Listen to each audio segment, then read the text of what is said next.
नमस्कार दोस्तों, square classes YouTube channel में आपका स्वागत है। आई होप आप सब अच्छे होंगे और अपने एग्ज़ाम की तैयारी अच्छे से कर रहे होंगे।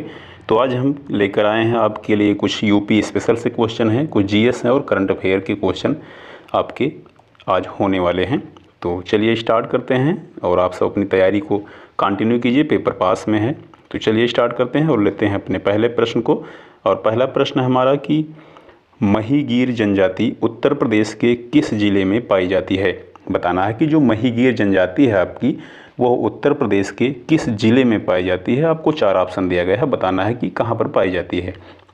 क्या यह बिजनौर में पाई जाती है, या गोरखपुर में पाई जाती है, या सोनभद्र में पाई जाती है, या बलिया में पाई जाती है। तो अगर माहीगीर जनजाति की बात करें तो माहीगीर जनजाति आपकी पाई जाती है बिजनौर जनपद में, यानी ऑप्शन आपका ए सही है। वहीं अगर गोरखपुर की बात करें तो गोरखपुर में आपकी पाई जाती है थारू जनजाति, आपकी थारू जनजाति पाई जाती है। सोनभद्र की बात करें तो सोनभद्र में आपकी पाई जाती है बैगा जनजाति। और अगर बलिया की बात करें तो बलिया में आपकी खरवार जनजाति पाई जाती है। तो आपका जो ऑप्शन यहाँ पे सही है वो बिजनौर आपका सही आंसर है। चलिए अगले प्रश्न पर चलते हैं। और अगला प्रश्न हमारा कि मूल्यांकन की कौन सी इकाई पेपर गोल्ड के नाम से जानी जाती है। यहाँ पे बताना है कि जो पेपर गोल्ड के नाम से कौन सी इकाई जानी जाती है। क्या यूरो डॉलर के कहते हैं, या पेट्रो डॉलर के कहते हैं, या एसडीआर को कहते हैं, या जीडीआर को कहते हैं। अगर पेपर गोल्ड की बात करें तो पेपर गोल्ड के जो नाम से जानी जाती है आपकी मूल्यांकन की इकाई जो है, उसको हम कहते हैं आपके एसडीआर, अर्थात स्पेशल ड्राइंग राइट कहा जाता है। और एसडीआर एक आरक्षित संपत्ति होती है जिसकी शुरुआत आपका हुई थी 1969 में इसकी शुरुआत हुई थी।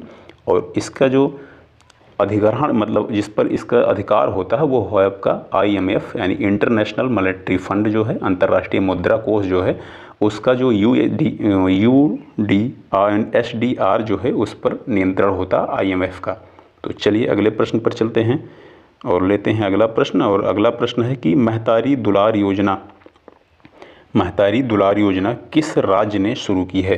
4 राज्य दिए गए हैं, बताना है कि किस राज्य ने यह योजना शुरू किया है। क्या शुरू किया है उत्तराखंड ने, या छत्तीसगढ़ ने, या तमिलनाडु ने, या केरल ने। तो अगर महतारी दुलार योजना की बात करें तो इसकी जो शुरुआत हुई है वो हुई है आपके छत्तीसगढ़ में, यानी ऑप्शन आपका बी सही है। और छत्तीसगढ़ की राजधानी की बात करें तो इसकी राजधानी है रायपुर। यहाँ के सीएम की बात करें तो सीएम हैं इनके भूपेश बघेल, और यहाँ की जो राज्यपाल हैं वो विश्वभूषण हरिचंदन यहाँ के राज्यपाल हैं। तो चलिए अगले प्रश्न पर चलते हैं। और अगला प्रश्न हमारा कि ब्रह्मपुत्र नदी तिब्बत में किस नाम से जानी जाती है। यानी ब्रह्मपुत्र नदी को तिब्बत में किस नाम से जाना जाता है, यानी तिब्बत में लोग उसे क्या कहकर पुकारते हैं, आपको बताना है। क्या इसे पद्मा कहते हैं, या जमुना कहते हैं, या हीमजुंग कहते हैं, या सांगपो के नाम से जाना जाता है। तो जो ब्रह्मपुत्र नदी है ये चेमायोंगडुंगपा हिमाचल ग्लेशियर से निकलती है, और जो इसका नाम है तिब्बत में वो है इसका सांगपो, यानी जो आपका ऑप्शन डी सही है, यह आपका सही है, मानसरोवर झील से निकलती है। चलिए अगले प्रश्न पर चलते हैं। और अगला प्रश्न है आपका कि भारत और बांग्लादेश के मध्य बस सेवा का उद्घाटन कब किया गया। यानी भारत और बांग्लादेश के बीच बस सेवा का संचालन हो रहा है। अब बताना है कि उसकी शुरुआत कब की गई, यानी उसका उद्घाटन कब किया गया जो भारत और बांग्लादेश के मध्य बस सेवा चल रही है। क्या इसकी शुरुआत हुई 20 जून 1999 में, या 17 जून 1999 में, या 18 जून 1999 में, या 19 जून 1999 को भारत बांग्लादेश के मध्य बस सेवा की शुरुआत की गई, यानी उद्घाटन कब किया गया। तो भारत बांग्लादेश के मध्य जो बस सेवा का उद्घाटन किया गया वह किया गया आपका 19 जून 1999 को, यानी आपका डी ऑप्शन सही है। 1999 में भारत बांग्लादेश के मध्य बस सेवा की शुरुआत हुई। अगले प्रश्न पर चलते हैं। और अगला प्रश्न है कि बाजार मिशन किस राज्य सरकार का कार्यक्रम है। यानी बाजार मिशन है, एक कार्यक्रम लाया गया। अब बताना है कि किस राज्य सरकार के द्वारा इसको लाया गया। क्या अरुणाचल प्रदेश के द्वारा लाया गया, या छत्तीसगढ़ के द्वारा लाया गया, या हिमाचल प्रदेश के द्वारा लाया गया, या उत्तराखंड के द्वारा लाया गया। तो जो आपका बाजार मिशन है, कार्यक्रम है, इसको जो शुरू करने वाला राज्य है वो है आपका छत्तीसगढ़, यानी ऑप्शन बी आपका सही आंसर है। छत्तीसगढ़ सरकार ने बाजार मिशन को शुरू किया है, जो बाजार से संबंधित कार्यों के लिए लागू किया गया, बनाया गया है। अगले प्रश्न पर चलते हैं और अगला प्रश्न है कि इनमें से कौन सुमेलित नहीं है।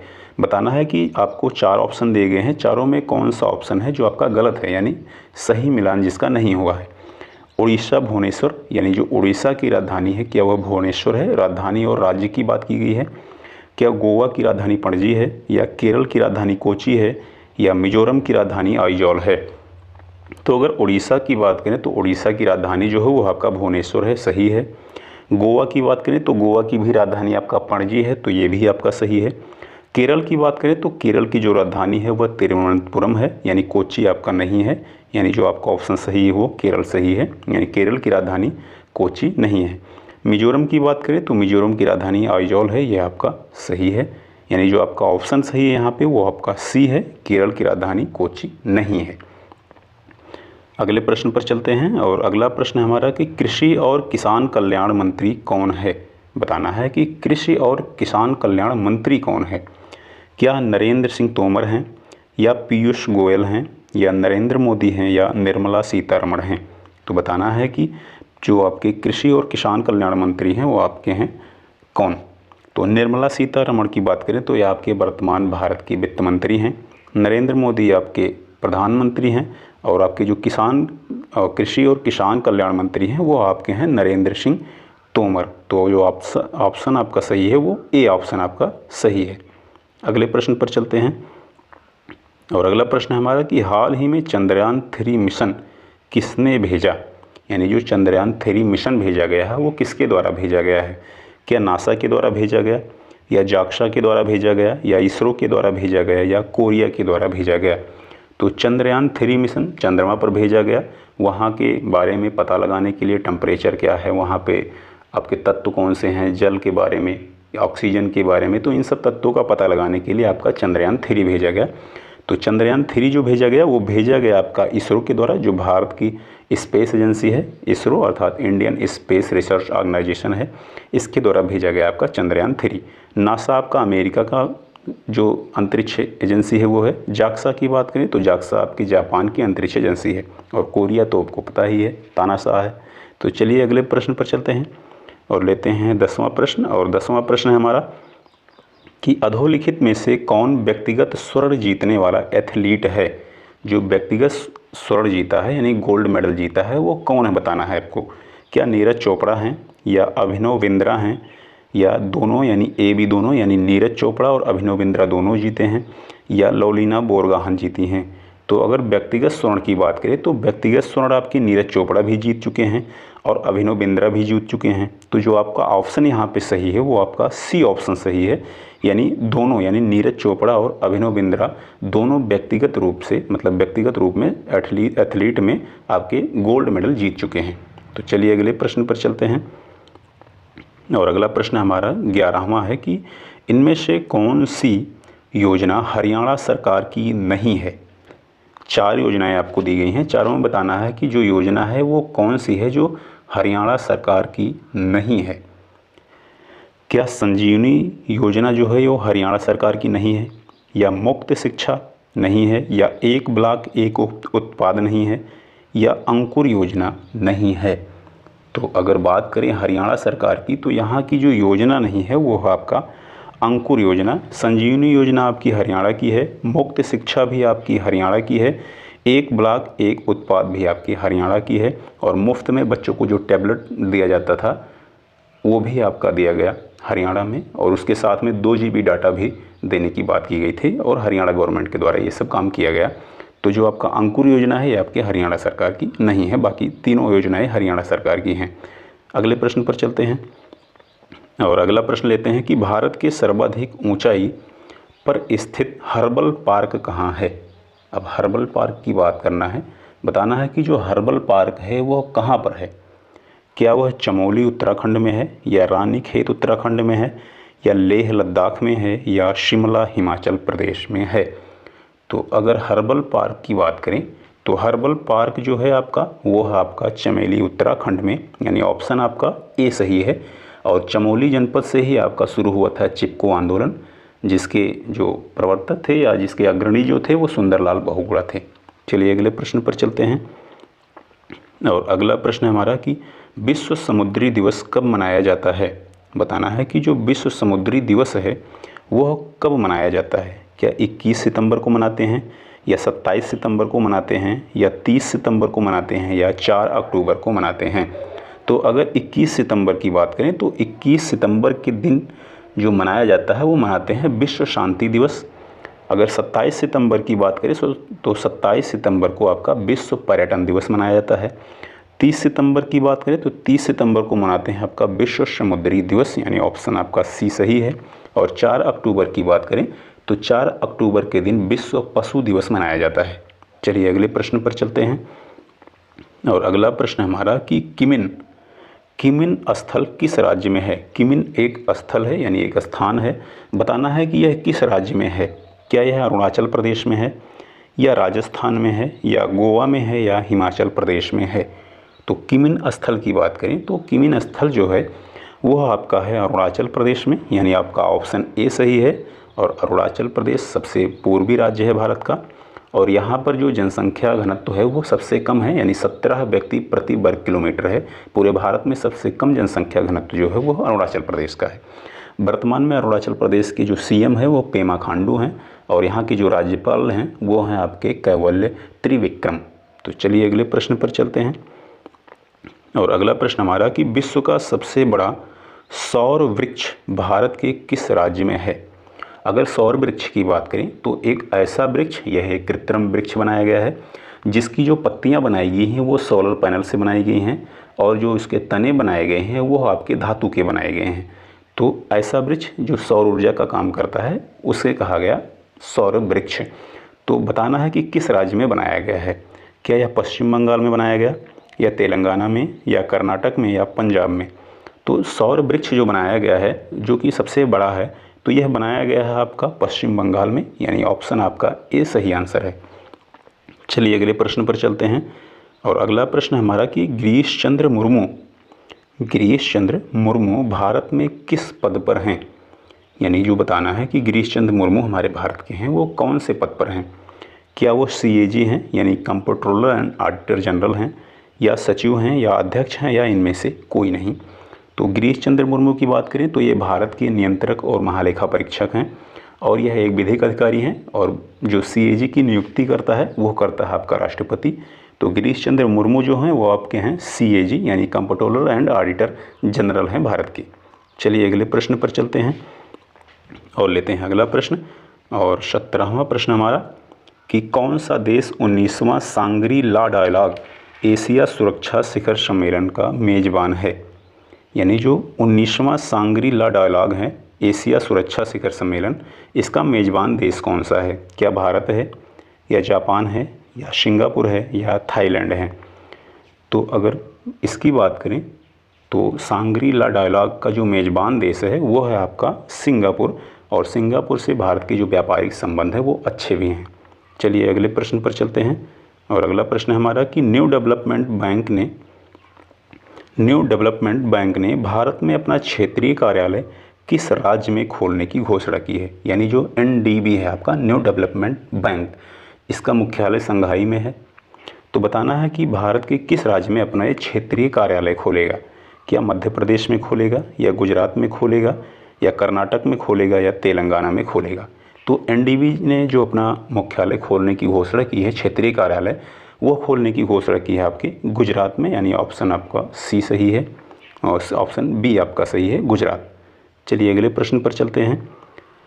और अगला प्रश्न हमारा कि भारत का पहला विश्व कौशल केंद्र कहाँ खोला गया।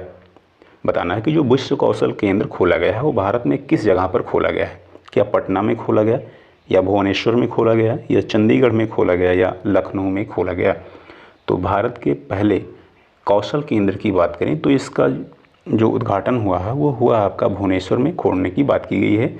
और यहाँ के राज्यपाल की बात करें तो राज्यपाल हैं यहाँ के गणेशी लाल, और यहाँ के CM की बात करें तो जो वहाँ के उड़ीसा के CM हैं वो नवीन पटनायक हैं। और उड़ीसा में ही आपका चिल्का झील जो कि खारे पानी की सबसे बड़ी झील है, और एक तटीय यानी लैगून झील है। तो चलिए अगले प्रश्न पर चलते हैं। और अगला प्रश्न हमारा कि भारतीय मुक्केबाज MC मैरी कॉम द्वारा लिखित आत्मकथा का शीर्षक क्या है। बताना है कि MC मैरी कॉम के द्वारा जो आत्मकथा लिखी गई है उसका शीर्षक क्या है। प्लेइंग टू विन है, या अनब्रेकेबल है, या नो होल्डिंग बैक है, या इम्परफेक्ट है। तो अगर प्लेइंग टू विन की बात करें तो यह साइना नेहवाल की आत्मकथा है। अगर अनब्रेकेबल की बात करें तो यह आपका MC मैरी कॉम की आत्मकथा है और मैरी कॉम द्वारा लिखित है, जिसका शीर्षक है अनब्रेकेबल। तो आपका जो ऑप्शन सही है वो B ऑप्शन आपका सही है। चलिए अगले प्रश्न पर चलते हैं। और अगला प्रश्न हमारा कि भारत में निम्नलिखित में से किस रेडियोधर्मी धातु का विश्व का सबसे बड़ा भंडार है। यानी ऐसा कौन सा रेडियोधर्मी धातु है जो भारत में सबसे ज़्यादा पाया जाता है, यानी पूरी दुनिया में सबसे ज़्यादा भारत में पाया जाता है, वह कौन सा धातु है बताना है। क्या यूरेनियम है, या रेडियम है, या विस्मित है, या थोरियम है। तो अगर रेडियोधर्मी पदार्थ की बात करें, धातु की बात करें, तो भारत में जो सबसे ज़्यादा पाया जाने वाला है वो है आपका थोरियम। और थोरियम पाया जाता है आपका केरल की मिट्टी में, जिसकी राजधानी केरल की है तिरुवनंतपुरम। तो केरल की मिट्टी में सबसे ज़्यादा थोरियम पाया जाता है और भारत में जो इसका भंडार है वो पूरी दुनिया में सबसे ज़्यादा है।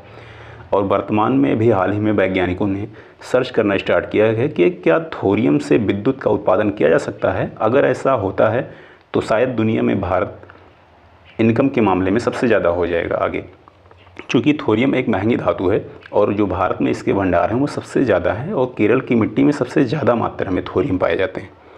चलिए अगले प्रश्न पर चलते हैं और अगला प्रश्न लेते हैं 22वां प्रश्न हमारा कि जीवन की उत्पत्ति के बारे में ओपेरिन का सिद्धांत किससे संबंधित है।